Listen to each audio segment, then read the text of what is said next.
খড়গপুরের দিকে নজর রাখতে হচ্ছে, কারণ ভোট প্রচারে সেখানে মমতা বন্দ্যোপাধ্যায় মেদিনীপুর কেন্দ্রের তৃণমূল প্রার্থী জুন মারিয়ার সমর্থনে তার রোড শো, সেই ছবি দেখতে পাচ্ছেন। মমতা বন্দ্যোপাধ্যায় আজকে রোড শো করেছেন। জুন মারিয়ার সমর্থনে তার এই আজকে প্রচার, তিনি রোড শো করেছেন, সেই ছবি এই মুহূর্তে দেখতে পাচ্ছেন। আমরা বিষয় নিয়ে আরো জেনে নেব, কথা বলবো। আমাদের সঙ্গে আমাদের প্রতিনিধি গোপী টেলিফোন লাইনে রয়েছেন। গোপী, আজকে মমতা বন্দ্যোপাধ্যায় যে রোড শো করেছেন জুন মারিয়ার সমর্থনে, কেমন ছিল এই রোড শো?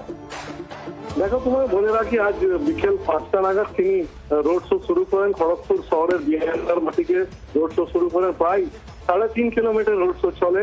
ওখান থেকে শুরু করে খড়গপুর কলেজে শেষ হয় এই রোড শোটা।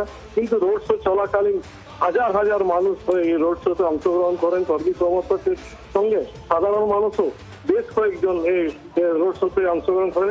এই রোড শোর পরেই দিদি একটাই কথা জানালেন সাংবাদিকদের। তিনি যেটা জানিয়েছেন, এই তো উল্লাস, এত মানুষের উল্লাস দেখে মেদিনীপুরে আবার তিনি 21 তারিখে রোড শো করবেন বলে জানিয়েছেন। ধন্যবাদ।